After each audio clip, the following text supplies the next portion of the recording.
Mengapa badan intelijen paling terkenal di Israel memilih ayat ini untuk motonya?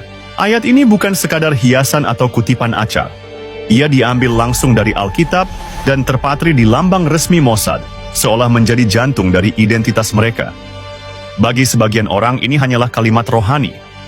Tapi bagi Mossad, ini adalah filosofi yang membentuk cara mereka berpikir, bertindak, dan melindungi negaranya. Dan yang membuatnya semakin menarik, ayat ini tidak dipilih secara kebetulan. Ada alasan historis, teologis, bahkan strategis, mengapa kata-kata ini mengelilingi simbol pusat di logo mereka. Pertanyaannya, apa sebenarnya makna ayat ini dan bagaimana ia mencerminkan misi Mossad? Mossad, atau dalam nama lengkapnya, Ha-Mossad Lemodiin Uletafkidim Meyuhadim, berarti Institut Intelijen dan Operasi Khusus. Dibentuk pada tahun 1949, Mossad telah menjadi salah satu badan intelijen paling disegani di dunia, dengan reputasi operasi yang cepat, akurat, dan penuh kerahasiaan. Nama Mossad sendiri telah menjadi kata yang membuat musuh-musuh Israel gemetar. Dalam dunia intelijen internasional, menyebut nama itu saja sudah cukup untuk memunculkan rasa waspada, karena di baliknya tersimpan sejarah panjang operasi rahasia yang sukses dan seringkali tak terduga. Namun di balik reputasi yang menakutkan itu, Mossad juga memiliki sisi yang jarang dibicarakan publik, tertuang dalam identitas visual resminya. Identitas publik Mossad terangkum dalam satu emblem resmi. Logo ini tampak sederhana bagi yang melihat sepintas, tetapi sebenarnya penuh dengan pesan tersembunyi. Ada dua elemen utama di dalamnya. Pertama, sebuah simbol di tengah yang memiliki makna sejarah mendalam bagi bangsa Israel.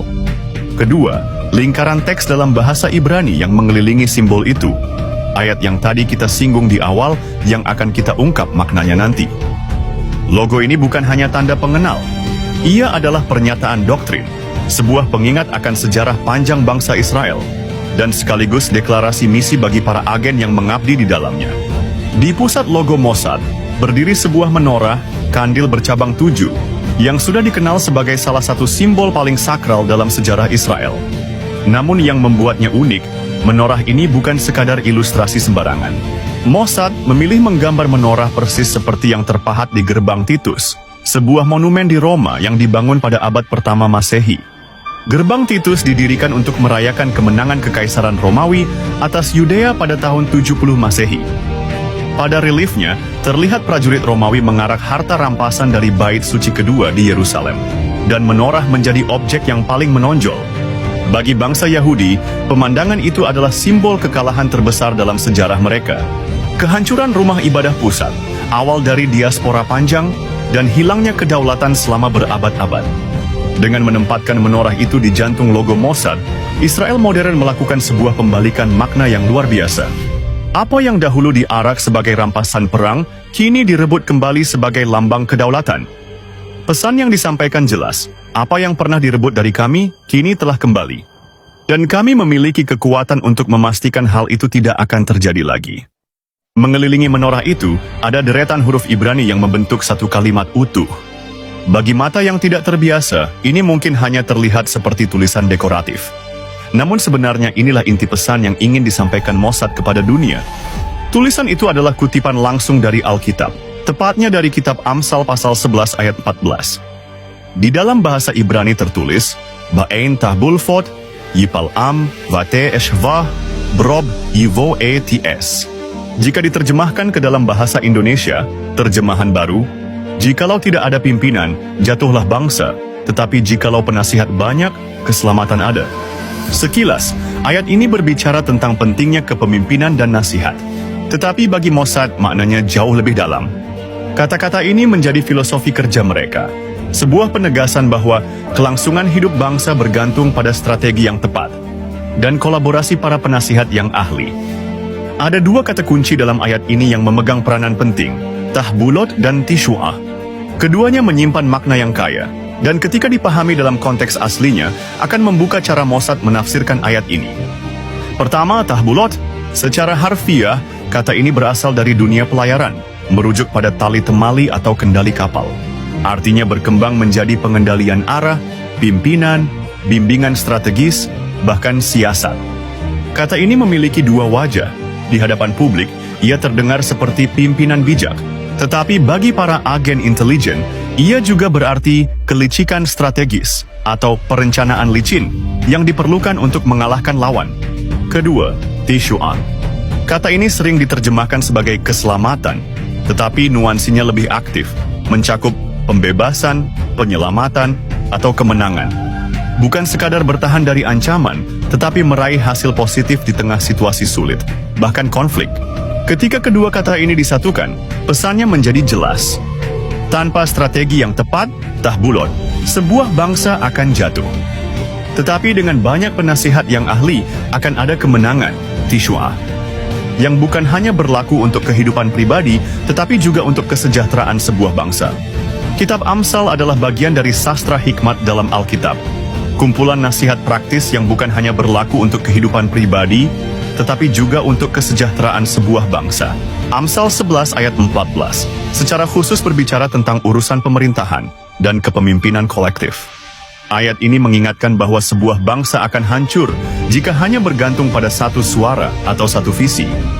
Tanpa pimpinan yang tepat, tanpa strategi yang matang, nasib bangsa itu bagaikan kapal tanpa nahoda, terombang-ambing dan akhirnya karam. Sebaliknya, ketika sebuah pemerintahan membuka diri pada banyak penasihat, berbagai sudut pandang dipertimbangkan, kelemahan bisa diidentifikasi, dan keputusan yang diambil menjadi lebih kuat.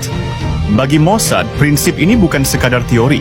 Sebagai badan intelijen yang berada langsung di bawah Perdana Menteri Israel, mereka memposisikan diri sebagai salah satu penasihat kunci negara. Tugas mereka adalah mengumpulkan informasi, menganalisisnya, lalu menyajikannya sebagai bahan pertimbangan bagi para pemimpin. Dalam kerangka Amsal 11 ayat 14, Mossad adalah bagian dari banyak penasihat yang membawa keselamatan dan kemenangan bagi bangsa Israel. Sebelum mengadopsi Amsal 11 ayat 14, Mossad memiliki moto yang berbeda, lebih lugas, lebih agresif, dan jauh lebih berbau militer. Moto itu diambil dari Amsal 24 ayat 6. Dengan siasat engkau akan berperang. Dalam bahasa Ibraninya, betah bulfot ta'asheh leka milhama, betah bulot ta'aseh leka milhama. Kata tahbulot di sini sama dengan yang digunakan dalam Amsal 11 ayat 14, tetapi konteksnya berbeda. Jika di moto lama fokusnya adalah milkhama, perang, maka pesan yang disampaikan sangat jelas. Mossad adalah alat untuk berperang. Di masa awal, Mossad berperan sebagai alat perang rahasia, mengandalkan strategi, kelicikan, dan tipu daya. Moto lama ini lahir di masa-masa awal Israel, ketika negara itu masih muda, dikelilingi musuh, dan terlibat dalam peperangan untuk bertahan hidup. Filosofi yang diusung adalah memenangkan konflik dengan segala cara yang diperlukan, terutama melalui operasi klandestin, sabotase, penyusupan, bahkan pembunuhan. Namun, pergantian moto menjadi Amsal 11 ayat 14 menandai perubahan besar dalam citra dan filosofi mereka. Dari moto yang berpusat pada perang, mereka beralih ke moto yang menekankan kepemimpinan kolektif dan nasihat strategis demi menjaga bangsa. Mossad mulai memposisikan diri bukan hanya sebagai pasukan rahasia yang beroperasi di bayang-bayang, tetapi sebagai pilar pemerintahan negara yang berkontribusi langsung pada stabilitas nasional.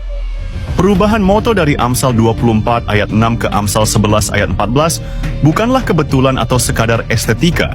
Ini adalah langkah strategis yang mencerminkan evolusi Mossad dari sebuah alat perang rahasia menjadi institusi negara yang matang dan terintegrasi dalam proses pengambilan keputusan nasional. Moto lama menggambarkan Mossad sebagai mesin operasi yang dibentuk untuk menghadapi ancaman langsung.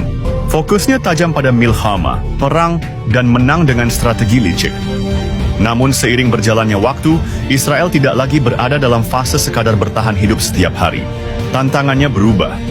Bukan hanya mengalahkan musuh, tetapi memastikan stabilitas jangka panjang, mencegah krisis sebelum meledak, dan mengelola risiko dengan presisi. Disinilah Amsal 11 ayat 14 menjadi relevan. Frasa banyaknya penasihat memposisikan Mossad sebagai salah satu sumber intelijen dan analisis paling vital bagi pemimpin negara. Peran ini mengangkat mereka dari sekadar pelaksana operasi di lapangan menjadi mitra strategis di meja pemerintahan. Perubahan moto ini juga memengaruhi citra publik Mossad. Dari gambaran sebagai pasukan bayangan yang bekerja di dunia klandestin penuh intrik, mereka kini tampil sebagai institusi yang sophisticated, berteknologi tinggi, dan menjadi bagian tak tergantikan dari sistem kenegaraan Israel. Singkatnya, mereka beralih dari sekadar instrumen perang menjadi instrumen pemerintahan. Pilihan Mossad atas Amsal 11 ayat 14 sebagai moto mereka adalah langkah yang syarat makna. Ayat ini bukan hanya kalimat indah yang diukir di sekeliling simbol. Ia adalah doktrin yang merangkum tujuan dan identitas lembaga ini. Pertama, moto ini mengelilingi menorah dari gerbang Titus, simbol kekalahan paling pahit dalam sejarah Israel yang kini direbut kembali sebagai lambang kedaulatan.